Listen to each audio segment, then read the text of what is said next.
हरियाणा से। राधे राधे महाराज। राधे राधे महाराज जी। महाराज जी, अगर हम मंदिर से लाया प्रसाद किसी को वितरित करते हैं और अगर वो इंसान मांसाहारी या अभक्ष पदार्थ आदि का सेवन करता है तो पाप हमें तो नहीं लगेगा? नहीं, प्रसाद पावेगा तो उसकी बुद्धि शुद्ध होगी। भावना जी, हरियाणा से। राधे राधे महाराज। राधे राधे महाराज जी। महाराज जी, अगर हम मंदिर से लाया प्रसाद किसी को वितरित करते हैं और अगर वो इंसान मांसाहारी या अभक्ष पदार्थ आदि का सेवन करता है तो पाप हमें तो नहीं लगेगा? नहीं, जरूर पवा देना चाहिए। यदि वो श्रद्धा से पावे तो प्रसाद पावेगा तो उसकी बुद्धि शुद्ध होगी, तो एक दिन गंदे आचरण छोड़ देगा। एक दिन गंदे आचरण छोड़ देगा। चरणामृत है भगवत प्रसाद है, बुद्धि को पवित्र करता है। तो यदि हम ऐसे लोगों को भी प्रसाद देते हैं और वो प्रसाद का अनादर ना करते हो तो देना चाहिए, और आदर से प्रसाद पा लेते हैं, उसमें पाप नहीं लगेगा, उसमें पुण्य लगेगा, क्योंकि उसके पाप नष्ट होंगे, उसकी बुद्धि शुद्ध होगी, उसका कल्याण होगा। विकास जी, हाथरस से। राधे राधे महाराज जी, श्री हरिवंश। भगवान, लेकिन शर्त है पवित्र होना चाहिए। उस समय आप पवित्र होने चाहिए, आपका वस्त्र पवित्र हो, आपका शरीर पवित्र हो, तब आप चलते फिरते पाठ कर सकते हैं। कह रहे 84 जी का पाठ आदि जो पाठ है इनको मोबाइल से कर सकते हैं? हाँ, कर सकते हैं। अनुराग खरे जी। महाराज जी, आप कह रहे हैं कि आप गृहस्थ में हैं तो अपने जो बेडरूम है वहाँ इष्ट देव और गुरुदेव भगवान की छवि लगा सकते हैं? दूर, क्योंकि गृहस्थ हैं तो आप अपने बिस्तर पर गृहस्थ धर्म का भी प्रयोग करेंगे, तो अपवित्रता में मूर्ति छवि थोड़ी रखी जाती है। दूर ऐसे रख लिया, बात अलग है दर्शन के लिए, जो वेद से स्पर्श ना करे, ऐसे रख सकते। महाराज जी, दीवार आदि पे? हाँ, दूर जो बिस्तर का स्पर्श ना करते, दूर। ऐसे नहीं कि अपने बेड में ही। जब आप गृहस्थी का धर्म का प्रयोग करेंगे गृहस्थ में तो फिर पवित्रता की जरूरत है, फिर उसमें ठीक नहीं है। मोनिका राणा जी। राधा वल्लभ सिंह। श्री हरिवंश महाराज जी। महाराज जी, जिन लोगों ने मन दुखाया है उनको मन से गलत गलत बोलना कैसे बंद करें? नहीं बोलना चाहिए। जिन्होंने हमारा मन दुखाया उन्होंने हमारे पाप कर्म को नष्ट किया, बड़ी कृपा की है। भगवान उनको स्वस्थ रखे, उनका मंगल करे, ऐसी भावना रखनी चाहिए। जो हमको कष्ट देते हैं वो हमारे कर्म से विवश होकर हमको कष्ट देते हैं। हमारा कर्म उनकी बुद्धि में बैठ करके हमारे प्रतिकूल आचरण करवाता है, तो हमको सहना चाहिए। हमको उनके प्रति नहीं मन से सोचना चाहिए। नहीं, हमारा नया कर्म बन रहा है, हमारा नया कर्म बन रहा है, फिर हमको दुख देगा। अभी जो हमें कर्म बना तो वो दुख दे रहा है, उसको हम सह लेते हैं, और जो दुख देने वाला है उसके प्रति भाव रखते हैं कि हमारे कर्म से प्रेरित है, इसमें स्वयं में दुख देने की भावना नहीं, मेरा कर्म ही इसके अंदर बैठकर मुझे दुख भोगवा रहा है। तो मेरा कर्म ही दुख को न कहो कि सुख दुख कर दाता, निज कृत कर्म भोग सुन भ्राता। काटने में बहुत समय लग जाता है तो फिर क्या उसको बार बार ये सूत्र से काटते हैं? हाँ, काटना, क्योंकि हो सकता है महीनों चले जाए वो बात, हो सकता है 5 दिन में निकल जाए, बट निकलेगी इसी बात से। हाँ, इसी से निकलेगी। उसमें भगवत भाव करके प्रणाम करे, बार बार प्रणाम करे, खत्म हो जाएगी। अनुभव की बात कहता हूँ। जिससे द्वेष हो, जो हमारा अहित करता हो, जो हमारा अपमान करता हो, अध्यात्म कहता है उस पर भगवत भाव करके यदि बार बार प्रणाम किया जाए तो हमारे पाप कर्म भी नष्ट हो जाएंगे और उससे कभी द्वेष भी नहीं होगा हमारी तरफ से। बाहरी व्यवहार कैसा होना चाहिए उस जने के? उदासीन, न मित्र न शत्रु। क्योंकि अच्छा व्यवहार भी रखेंगे तो फिर भी दुख देगा। अच्छा व्यवहार करोगे तो भी वो दुख देगा ना। तो ना अच्छा व्यवहार करना ना बुरा, उसे उदासीन कहते हैं। न शत्रु न मित्र, मतलब ने पास से निकल गया, मानसिक परिणाम किया, उसको जानने भी नहीं दिया और उससे कोई मतलब नहीं रखा। ऐसा वो ये धारणा रख ले कि हम सामने वाले को परेशान करें और फिर कैसे माला जप करेगा, कैसे भजन करेगा, इस उद्देश्य से अगर कोई हमको परेशान करे तो हम क्या? मतलब सामने वाला सोच रहा है कि मैं इसको दुख पहुंचाऊंगा या इसकी वजह से मुझे दुख होगा तो इसके भजन में बाधा होगी, तो इसलिए फिर वो सामने वाला क्या सोचता है उससे क्या लेना देना। अपने को सोचना, अपने को किसी को दुख नहीं पहुंचाना। अगर कोई माला जप रहा है तो प्रणाम करना चाहिए, भगवान का नाम जप कर रहा है, भगवान इसको और अपने में लगा ले। बहुत कठिन है भगवान का भजन करना, किसी के भजन में विघ्न तो डाले ना, और स्वयं जो भजन कर रहा है उसमें विघ्न जो आए उसे सह जाए। और यही भजन करने की शैली, तभी आगे बढ़ पाता है। महाराज जी गुस्से में थोड़ा कुछ टाइम निकल जाए कभी तो पश्चाताप। गुस्से में उस समय कुछ निकल गया तो फिर बाद में बहुत पश्चाताप होता है। हाँ, वही पश्चाताप सुधार करेगा, फिर आगे ना निकले, सावधान रहो। गुस्सा आना ठीक नहीं होता। काम क्रोध लोभ ये सब नरक के पंथ है, इनको रोकना चाहिए। महाराज जी उस समय भी किसी के प्रति कुछ ना निकले मन में, अगर उस समय अगर कुछ ना निकले, अंदर ही अंदर पर मन में लग रहा है कि तो अंदर अंदर नाम जप करो, अंदर अंदर नहीं लगना चाहिए, उसे सुधार करो। राधा राधा राधा, बार बार उत्तर प्रत्युत्तर जैसे कोई दे, बार बार कष्ट दे तो एक मन में आज उसी को रोकना है, उसी को रोकना साधता। राधा राधा राधा राधा। महाराज जी संत दृष्टि मैंने फुल संपुट लगाते थे चौपाई के साथ, दुआ के साथ चौपाई के साथ संपुट लगाते। अब प्रभु कृपा करो तुम सोई, संपुट लगाते। अब प्रभु कृपा करो तुम सोई, जे प्रकार मरे हैं मम क्रोध।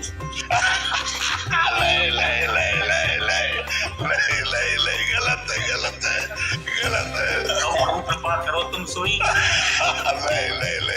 ये बिल्कुल गलत है। ऐसी चौपाई की रचना हुई है और ना ऐसा कहना चाहिए, ऐसा ले। कई बार देखा हमने सर, एक साल में इसका प्रभाव बताऊंगा मैं आपको। प्रभाव देखा गया। ये सब अहंकार का कहीं ना कहीं अहम होता है ना, बड़ा सूक्ष्म अहम होता है, तो वो ये खेल करवाता रहता है। अब जैसे भगवान की कृपा से ना, तो अब जैसे कोई मारे भी तो हमारे मन यही कहेगा इसका मंगल हो जाए, इसको कभी कष्ट ना हो, इसको कभी दुख ना हो, ऐसा होगा। जैसे कभी कोई विरोध भाव ऐसा कई प्रकार से प्रकट होते हैं, तो ये लगता है भगवान इनका मंगल करे, संत वैष्णव विरोध का इनको कभी दंड न मिले, इनका मंगल हो, ऐसी भावना। तो एक भूमिकाएं होती है साधना की। तो जब तक जीवत्व रहता है और जब तक अहंकार रहता है, तब तक बदला लेने की भावना रहती है। और जब ये सब खत्म हो जाता है, तो जैसे अपने दांत से अपनी जीभ को चोट लग जाए तो किसको गाली देंगे, अपने हाथ से अपने को चोट लग जाए तो हम किसको गाली देंगे। ऐसे सब हमारी आत्मा है, सब हमारे प्राणनाथ भगवान के अंश है। तो अगर इनके द्वारा कुछ हमें चोट लगती तो ऐसे ही हम मान लेते हैं जैसे हमारी दांत से हमारी जीभ कट जाए, तो उसमें किसी का दोष नहीं। ऐसे हमारे ही कर्म से ये जीव हमको दुख दे रहा है, तभी हम कहते हैं सहन करो। सहन करने से मंगल होगा, दूसरों को दंड देने से आपकी तपस्या नष्ट होगी, आपका भजन नष्ट होगा, आपका स्वभाव बिगड़ेगा, आपका अहंकार बढ़ेगा। सब दोष यही दोष है। तो जब तक ऊंचाई पर नहीं चढ़ा जाता तब तक ये सब बने रहते हैं, ये सब बने रहते हैं। अपने अंदर की कमियां अगर दूर हो जाए तो फिर कोई परेशानी नहीं। ये सब अंदर की कमजोरी है, ये अंदर की कमियां है, ये हट जाए। जब सब में भगवान विराजमान तो किसको दंड दोगे। श्री राम में सब जग जानी, करो प्रणाम जोरी जुग पानी। तो दंड किसको दोगे। दंड देने का मतलब है अज्ञान। तो इसलिए ये अज्ञान बड़ा सूक्ष्म होता है। भगवान कृपा करे तो नष्ट है, ऐसा नहीं कि आप प्रभु कृपा करो। ये प्रकार मरे हैं मम द्रोही। नहीं भैया, नहीं गलत चौपाई। दिलीप भारवानी जी मुंबई से। राधे राधे। राधे राधे महाराज जी। महाराज जी, हमने श्री राम सुखदास जी महाराज जी की वाणी जी में सुना था कि संसार से ममता नहीं करनी, प्रेम कर सकते हैं। कृपया ममता और प्रेम में अंतर समझाने की कृपा। ममता देह को लेकर होती है, प्रेम भगवान को लेकर होता है। चाहे उसे ज्ञान भाव से आत्मा कहें और भक्ति भाव से भगवान कहें, योग सिद्धांत से परमात्मा कहें, उसी को पुकारा जाता है। ज्ञानी उसे ब्रह्म कहते हैं, योगी उसे परमात्मा कहते हैं, भक्त उसे भगवान कहते हैं। जब हम चराचर जगत में भगवान जो विद्यमान है उनको देख करके भाव करते हैं, उसे प्रेम कहते हैं। और जब हम शरीर को देखकर राग करते हैं तो उसे ममता कहते हैं। ममता जन्म मरण का कारण है और प्रेम जन्म मरण को मिटाने वाला है। जैसे हम कई बार एकांतिक में कहा है कि माता पिता पुत्र पत्नी पति, इन सब से हमारी मोहमयी आसक्ति है। इसी से इनकी सेवा करते हुए भी हमारी दुर्गति नहीं रुकती। यदि इनमें हम भगवत भाव कर लें कि मेरी माँ के हृदय में प्रभु विराजमान है, पिता के हृदय में प्रभु विराजमान है, पत्नी के हृदय में प्रभु विराजमान है, पति के हृदय में प्रभु विराजमान है, तो वही जो राग है, वही जो मोह है, वही तुम्हारे मोक्ष का कारण बन जाएगा, क्योंकि सब में भगवान है। और आप देखते हैं जब भगवान अंतर ध्यान हो जाते हैं तो आप उस शरीर को फूंक देते हैं, जला देते हैं, गाड़ देते हैं या जल में प्रवाह कर देते हैं। उस शरीर से आप प्यार नहीं करते, अनजाने में भी आप प्रभु से ही प्यार करते हैं, क्योंकि जैसे प्रिय पत्नी, अब उसके शरीर से भगवान अंतर ध्यान, तो शरीर से प्यार किया था तो बनाए रखो शरीर को, तो कोई शरीर को नहीं रखता, शरीर को नष्ट कर देता है। उससे पूछो क्यों, तुमने जिससे प्यार किया वो तुम्हारे सामने है? नहीं, बोले वो तो चला गया, अनजाने में भी वो परमात्मा से ही प्यार करता है। तो संत महापुरुषों के वचन है कि सबसे प्रेम करो, ना कि ममता। ममता भगवान के चरणों में करो। सबकी ममता ताग बटोरी, मम पद मने बांध बर डोरी। भगवान कहते हैं जननी जनक बंधु श्रुत तारा तन धन सुहृद धाम परिवारा, सबकी ममता ताग बटोरी, मम पद मने बांध बर डोरी। सबकी ममता के तागों को बटोर लो और एक में भरकर एक मन में बांधो और एक मेरे चरणों में बांधो। देखो मन कहाँ जाता है, तो चरणों में बांधने का मतलब है सिय राम में सब जग जानी, करो प्रणाम जोरी जुग पानी। सब में हमारा भगवान विराजमान है, हम भगवत भाव से सबसे प्रेम करें, ना कि ममता करें। किसका प्रश्न था, तो आप समझ पाए प्रभु? कृष्णा जी मथुरा से, कृष्णा जी मथुरा से। राधे राधे।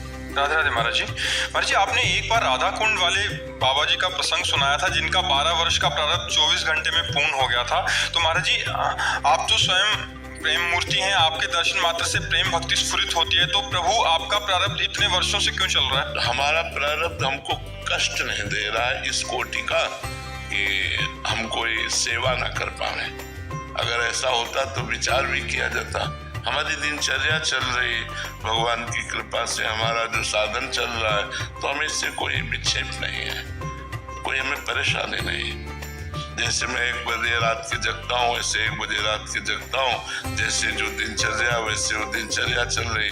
थोड़ी बड़ी जो कष्ट की वृत्तियां हैं वो भगवान साक्षी भाव से कटा रहे हैं, इसलिए कोई हमें परेशानी नहीं।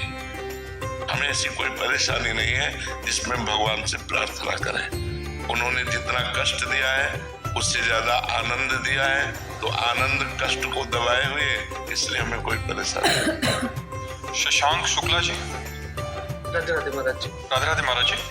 महाराज जी, हमारा मन गलत कार्यों को तुरंत अपना लेता है, जबकि सही कार्य को अपनाने में समय लगता है। कभी कभी तो ये ईश्वर के अस्तित्व पर भी सवाल खड़ा कर देता है। महाराज जी, ऐसे में भगवत प्राप्ति कैसे है? हाँ, कठिन है, इसीलिए कठिन है।